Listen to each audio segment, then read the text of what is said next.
Audio on demand from Vision Christian Media. The story. They called a family meeting one day and told us that he was walking a very fine line between life and death, and they didn't give me any hope of him making a recovery at all. Even when he came home after the 8 months, they still said, when it's over, it's all over, one way or the other. That's all they would say. So even when he came home, we weren't sure whether he was going to keep going or not. G'day, I'm Jimmy Colfax. Welcome to The Story. Well, today we have more of our conversation with Ken and Lyn Overton, who are joining us from their home in Devonport, Tasmania, where they've lived all of their lives. Last time we heard how their near-perfect lives changed in 2004 when Lyn was struck down with a prolonged life-threatening illness. Lyn had collapsed at church and was clinically dead for over 30 minutes. This occurred after a blood clot broke free from her broken leg, punched through her heart and lodged in her lungs, causing cardiac arrest, which basically means her heart stopped. She was then taken to the hospital and en route suffered another arrest and another one on arrival. She then had a bleed in her brain which caused a stroke. Today we'll hear about Lyn's miraculous recovery and about Ken's brush with death 5 years later. It's all coming up today as we hear more of Lyn and Ken Overton's incredible story. Once again, they're chatting with Eric Scatterbo, and we'll pick up the story as Lyn is in hospital and Ken does not know whether or not she will survive. Let me just ask you, of the people who go through what Lyn went through, how many recover to the point where she's able to communicate and have a pretty much normal life? What percentage? Well, I'm not sure about the percentage, but it's a well-known fact that if you have a bleed on the left-hand side and then you get paralysed on the right side, that the speaking part of your brain is affected to the point where you just don't. Mm-hmm. And so they are medically surprised that she communicates and she's with it as much as possible. Yeah, that's great. So that is great. But what was really good that night is that I got so much peace having asked the Lord for that possibility. And I decided to go back into the ICU, and they said, "Oh, great, you've come early this morning," which is about 6 o'clock. And they said, "We've just taken back some of the medication from Lyn, and we'd really like to see if there's any response to you." So I went to her bedside and grabbed her hand, and, you know, when I looked into her eyes, I could see some life in there. Wow. Not the look of death that I saw a few days before. That had to be so encouraging. It was, and I sensed that God was going to give, at that point I actually sensed that God was going to give what he was getting me to ask him for, that she was going to live. And that gave me a real sense of hope. Didn't know then, of course, what the outcome would be. And the surgeon became quite concerned because I was getting excited about the fact I could see life there in her eyes, even though she couldn't communicate, of course. He wanted me to know, don't have false hope. He said, there's a difference between somebody responding to a command versus knowing who it's come from. And I thought, oh, great. Just when you're getting hopeful, he kind of poo-poos it. Yeah, well, he didn't want me to have false hope. Excited in case. Yeah, exactly, because when I raised it with him about I would hope that she would know us, you know, what effect that might have. He just wanted me to. Anyway, he came in not long after and said, "You're right, I think." He said, "I've just that was a few days later. He said, "I've just checked with Lyn to nod if you think that I'm your surgeon or I'm a doctor." And she must have nodded, and he was comfortable that she knew where the command came from. Oh, that's good. But there were just 2 or 3 times that I sensed that God was showing me that she was going to survive. One other time was Easter Sunday. I felt the Lord say to me that, when Jesus was put on the cross, those there would have thought it's all over. But no, God had this plan, of course, as we know, to raise him to life again. And so while everybody was thinking that it could be all over medically, I sensed God saying, I've got this plan to raise Lyn to life, but I never expected that she would be as good as she has been. But I had that assurance, that faith that she was going to live, which was very helpful. And as time went on, she eventually whispered to me something. She was trying to talk and she was calling me Kenneth. And, of course, that's when I'm in trouble normally. But that even that was showing me there's a bit of normality in Yeah. her, Yeah. which encouraged me as well. But you weren't in trouble. No. But one thing that you might find interesting, or the listeners might find interesting, that when she was on life support, fully out to it, because they then induced her again, we had a visitor that came and he was praying for our 2 little baby grandchildren and for Lyn, for healing. And when he mentioned the grandchildren, a tear dropped out of Lyn's eye. Oh. And I pointed to him and said, just look at that. Anyway, it wasn't until a few months later, and when Lyn was actually home, we were just generally talking about it. And she remembered. You can. No, I could hear him praying. Yes. Oh, okay. And she was right out to it. And also another time, a lady came and sang, didn't she? Mm. And I could hear her too. you could hear her as well. So that had to be very encouraging. Oh, very much so. But it shows us too that you can be medically induced or unconscious, but there's still that hearing that can take place. Okay, Lyn, if I understand this correctly, at this point in the story, you're in an induced coma. So Yes. what happens to you next after being in this induced coma? Well, then I woke up, and the first 2 emotions I felt were just shock and disbelief. How long were you in the induced coma? Only a couple of weeks, I think it was. 2 weeks. 2 weeks, yes. So you were Yes. shocked? What were you shocked by? Well, I was 47, and when Ken told me that I'd had a stroke, I thought, only elderly people have strokes. Oh, right, yeah, yeah. And because Lyn was at the gym a lot, weren't you? I used to go to the gym, tried to keep myself fit and active and healthy, and I thought, goodness, a stroke. Yeah. How else did you react coming out of the coma? Well, then he told me how everything had happened, like with the plane and whatever, so I sort of, how everything had fallen into place to get me to Hobart, so I knew then that the Lord was with me and that he had a plan and a purpose for my life and what had happened. Yeah, so for you went to church, and then all of a sudden you wake up like 2 weeks later in a whole different town. In an intensive care unit, yes. Yeah, so that had to be a shock in and of itself. It was, yes. How are you feeling? Well, as I said, shocked at the time and probably a bit sad, I suppose, as well. But then I'm fairly determined. Once they told me that I had to do a lot of physio, I was up for that because I wanted to get myself right. So We were careful to not say too much to Lyn about the results of the stroke. We didn't need her to bother with that, but she just went along with the flow and did what she needed to do. But she had to learn to walk again and all of that. Yeah, that's what I was going to ask. What were the results of the stroke? that I couldn't use my right arm or hand, and my right leg was very heavy, so I had to sort of. Eventually, I got walking, and I was doing a lot of physiotherapy with my arm and hand. But even to this day, my hand is still clenched. So, and I had 2 years therapy altogether on that. But it's amazing what you can do with one hand, Eric. Oh, if you have to. So you went That's from right. being physically active, going to the gym, to having severe limitations physically. Yes, exactly. So that was a shock in and of itself. Exactly.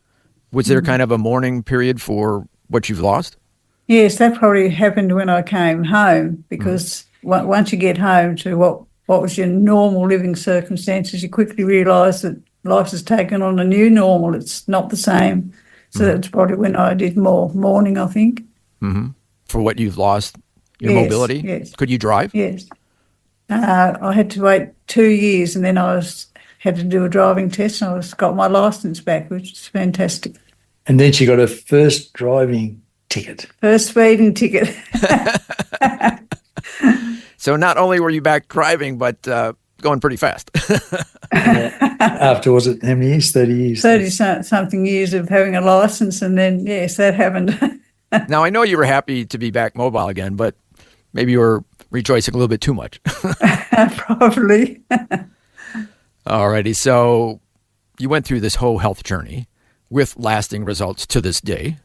As you mentioned, Yes. you still have some limitations, but with physical therapy, you've been able to overcome many things and have a lot of movement in your arms and legs that you thought maybe you wouldn't have. Is that right?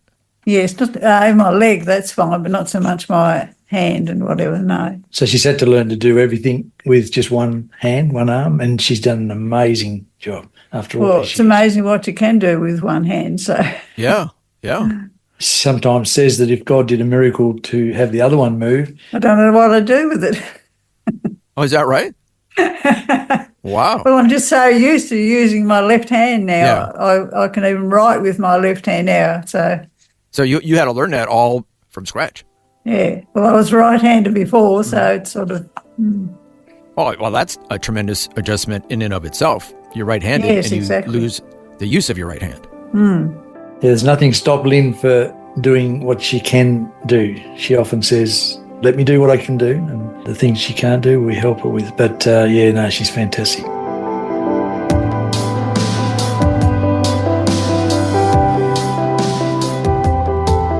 You're listening to The Story.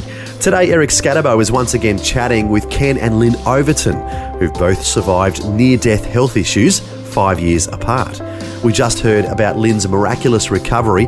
Next, we'll hear about Ken's brush with death 5 years later. All that and more is coming up when we return. If this program has highlighted something you'd like prayer for, we'd love to pray for you. Call 1-800-PRAY-FOR-ME. That's 1-800-772-936. It's a free call. Or text 0401 132 888.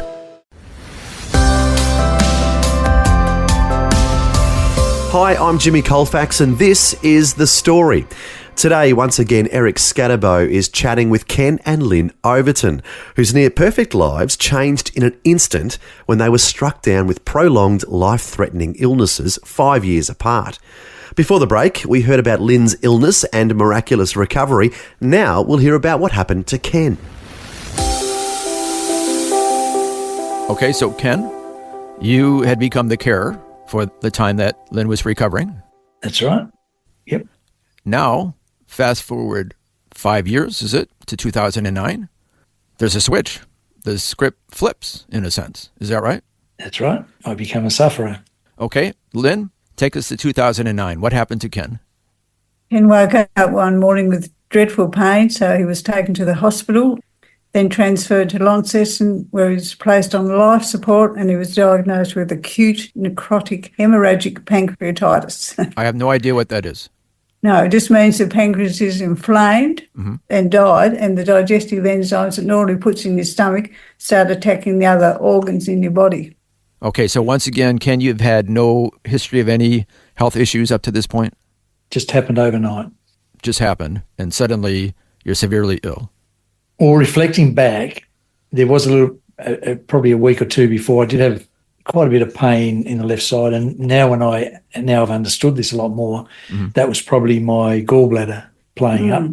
There was a stone in the bile duct, which then killed my pancreas. Okay, Lyn, what happened next? Well, all of that shut his body down, and he had multiple organ failure. So it was just going from bad to worse. Yes, so that started him on journey in the intensive care unit of almost 4 months. The first 2 months he was in an unconscious state, and in the hospital for a total of 8 months. Wow, so the script well and truly flipped. Yes. So you went from being the patient 5 years earlier to now you're the carer. That's right, exactly, yes. But we should say that he was unconscious for much of that time, is that right? Yes, for the first 2 months he was unconscious, yes. So Lyn, you were faithfully by his side all that time for several months when he was unconscious, is that right? Yes, that's correct. Just about every day. And what was his response when he finally became conscious? Where were you when I needed you the most? Ken, probably not the best thing to say at that point, but you had no idea, is that right? No, not at all. It was probably the drugs and just sort of... Don't blame it on the drugs. I don't know. Medical people could tell you that. But it sort of shocked me, I suppose, to see her and the family, and just I was dazed. Yeah. So Lyn, what did you learn about his medical situation? Well, after 4 weeks in hospital, they decided to remove his pancreas. So approximately 80% of the pancreas was taken out, along with his gallbladder. But the little piece of pancreas left is still producing insulin, so he's not a diabetic, which is great. I did mean to say, while he was in hospital, he also developed blood poisoning, had internal bleeding, and picked up not one but 5 different hospital bugs, Oh, wow. as well as the other issues. So Wow. he was in a bad way. Well, when you guys get sick, you don't do it halfway. No. But temporarily. Temporarily, yes. So, wow, I'm just amazed at how much the script flipped. I mean, suddenly, instead of you being in the hospital bed, Ken is in the hospital bed, That's unconscious. right. Just exactly the opposite. And so what were you thinking during this whole time, Lyn? And how was your faith in the Lord Well, at that point? I used to walk in the park before I go and see Ken, and I remember a few times where I'd pray a lot of the time, and one time I just said, Lord, I'd love for him to be healed, but if that's not what you want, not my will, but yours be done. I did that a few times, just handed him over because I thought, there's not much I can do about it except hand him over to the Lord. And your faith helped you get through all the hard Yes, times? oh yes, yes. I was just going to say, the thing that we both became, or you became aware, and I was aware too when I came round, that people were praying for us. And you just knew, there were people leaving messages, and, just made us realise that we often say, if God lays it on your heart to pray for somebody, do it, because when you do, you'll participate in what he's intending to do, because we've found since that there's a lot of people who prayed for us that we don't even know, but they heard about our story, and probably particularly because Lyn went first down and then myself. And so people really were very intentional about their care. Now, Lyn, did the doctors think Ken was going to make it? No, Eric, they didn't. They called a family meeting one day and told us that he was walking a very fine line between life and death, and they didn't give me any hope of him making a recovery at all. Even when he came home after the 8 months, they still said, when it's over, it's all over, one way or the other. That's all they would say. So even when he came home, we weren't sure whether he was going to keep going or not. Oh, so they thought he might not make it, even if he came home? That's right, yes. So that's looking pretty bleak at that point. Yes. Well, there was quite a bit of time, would you believe? 5 months I didn't talk. 5 months you didn't talk. Lyn, I'm do making you have up any for comments now. on that? Yes. 14 months before he could walk unaided. 11 months before I ate. And could keep a meal down, yes. Lost 30 kilograms of weight, but I don't suggest anybody goes to hospital for that. I wouldn't suggest that, no. So a long journey and kind of touch and Yes. go on whether you would ever completely recover. Yes, that's true. So, Ken, how are you doing now? How was your recovery? Well, I don't think I've ever felt so well. And Is that right? Yeah, no, true. And I living just a normal life, and I'm still under research with a hematologist because they're amazed after all this time, since 2009, that that little bit of pancreas must have survived to help me eat. And I do take a little enzyme that assists me, but I'm not a diabetic. And they think medically that's impossible. Wow. Not to be a diabetic without the pancreas. Both of you are living miracles. Well, they say we are. I mean, and you have doctors saying that on camera, that you're That's both right. miracles. It is a walking miracle. A walking miracle. You shouldn't be alive today. It's amazing. It really is amazing. It's the 1 in a billion job that you're involved in, where you do lots and lots of training and hope that you'll get to see one of those jobs where you could say it was a miracle, where everything on that day went to plan. And the percentage of people who survive what you've both been through is very, very small. Yeah, and they have said, particularly when there's 2 of us, not, sometimes with 1, but a couple who've survived like we have, they see it as miraculous. Now, Lyn, Yes. what was your response when you got your husband back? Oh, I was very pleased to have him back home again. But you didn't know what kind of condition initially. he No, would be. that's true. So he gradually, as the months went on, you got the old Ken Sort of back. started to improve a bit, yes. Yeah, we really can both testify that apart from Lyn's leg and her arm and immobility there, we've probably never felt so well. Yes. So you're doing pretty good health-wise these days. Well, Both one of of the things Yeah, for sure. One of the things, because you take lots of drugs and what have you, and needed to at the time, but I remember saying to my doctor when I came home, I understand I need a bit of help with my pancreas so I can produce insulin, comfortably with food, but there's 16 other tablets here I'd like to stop. He said, Ken, you can't do that, because he said, you're alive. But I said, I don't want to live on those for the rest of my life. And surely I can come back and ask you for one or two of those back again if I need to, if I deteriorate again or whatever. He said, that's reasonably logic, so it's up to you if you choose to do that. And within a week, people in the community here could see the change. I was walking on sticks then, trying to get along. But my countenance changed in a week. Wow. By getting off some of those drugs. But I'm not suggesting anybody else does that. Yeah, but that's how it was for me. Yeah. So both of you had to relearn how to walk at one point. That's right. Lyn did too. I'm just amazed at how many things you have in common. Terrible things like health challenges, but both of you being in a coma, both of you having to learn to walk again, and going from very desperate near-death situations to regaining most of your health and abilities. Yes. 5 years apart. Yeah, I think there's been quite an advantage for us. What is that? In the fact that we've both been sufferers and we've both been carers. Yeah. So we have a bit of understanding and respect for that. Yeah. But I'd say that in many ways the caring side of it's harder. Yes, I would agree. So take us up to date health-wise. Anything else that we need to know about your health these days? No, we're all good. I think our health's fine at the moment, thank you, yes. And then also, let's kind of look back over all of this whole journey you were on, going from a very successful business and one that allowed you to do world traveling, going from that to maybe not even surviving because of these health issues, to where you are now, enjoying your 16 grandchildren. What are your reflections over this whole journey and what God has taught you through it all? Well, there's one thing in the early stages we came to terms with, to look at what we have in both situations, not what we've lost. And so you become thankful for what you do have. And the thing too with Lyn, particularly I've really appreciated, she lives with a joyful spirit.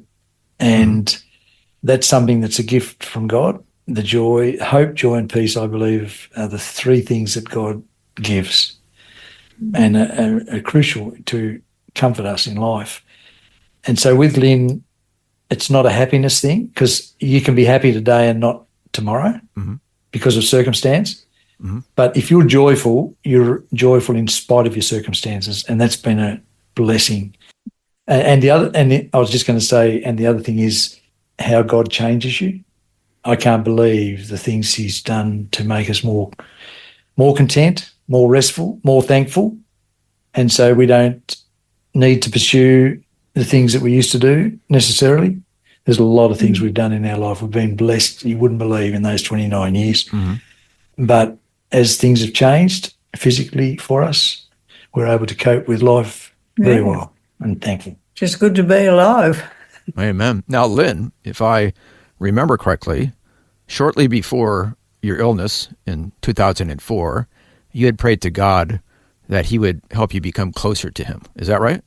Yes, I had done. You did not expect... Never imagining the way he would do it. Yeah, exactly. I think a lot of people are saying, there's no way I'm going to pray that now. But in a sense, you are closer to him now. Is that right? Yes, because when I was recovering, I experienced more of his love, as Ken said, his joy, his peace, everything. So the peace that passes all understanding was with you throughout your whole ordeal. Yes, I definitely felt his presence with me while I was in the hospital and recovering, yes. And Ken, you were feeling the same, but as somebody desperately praying for your wife.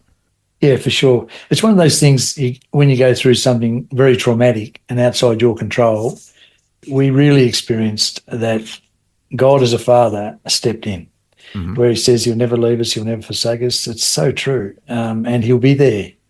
We live with the confidence now that whatever we have to face in our life, because of what we experience, that God will be there, faithful to his word. It's an amazing thing. Even the peace side of it in some ways you've got to go through something to experience that peace that passes all understanding. Otherwise, in life we can be, or me, be very independent sometimes. But God is very gracious to step in. Now, what if somebody's listening today and says, okay, well, you guys are both miracles. I wasn't so fortunate. My loved one passed away. Do you have anything to share with them? Yeah, well, I'll just make a comment on that. I had when we shared the story once, somebody made a comment and said, you're very fortunate you've still got Lyn. I lost my wife. Yeah, that very comment. Yeah. Oh, yes, and would I feel the same towards God? And do you think the experience would be the same? The only way I could answer him was to say, well, Lyn didn't pass away, but I've got enough faith and have had experience with God now to know that if she had have done, and when she does, I can trust him to actually be there to help me through the circumstances and the sadness of it all. God just doesn't leave us alone when we're in trouble. And unfortunately, trials are in our lives, and we've found that you learn things through adversity that you never learn through prosperity. We can both say, can't we, we're glad in many ways we've been through this in our life. Yes. The reflection of it, naturally speaking, has been very hard, but spiritually, it grows you. It grows you. Ken and Lyn Overton, thank you so much for sharing your miraculous stories. Thank you. Thank you, Eric.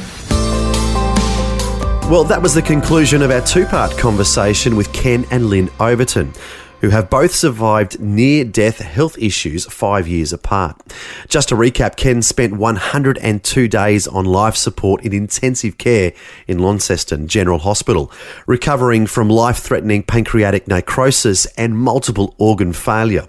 Again, doctors gave him little chance of survival, but Ken beat insurmountable odds. If you'd like to find out more about their miraculous story, you can read about it in the book Where There's Life, There's Hope, The Incredible True Story of Ken and Lyn Overton by Paul O'Rourke. Also, you can visit their website. It's miraculously.com.au. Once again, that's miraculously.com.au. Finally, we'll end with these Bible verses from the book of James that Ken found very hopeful through it all. In chapter 1, it says, "My brothers and sisters, you will face all kinds of trouble. When you do, think of it as pure joy. Your faith will be tested. You know that when this happens, it will produce in you the strength to continue. And you must allow this strength to find its work. Then you will be all you should be. You will have everything you need." Well, thanks for joining us for Ken and Lyn Overton's story. Until next time, I'm Jimmy Colfax, encouraging you to share your story with someone today. The story. Just another way Vision is helping you look to God daily.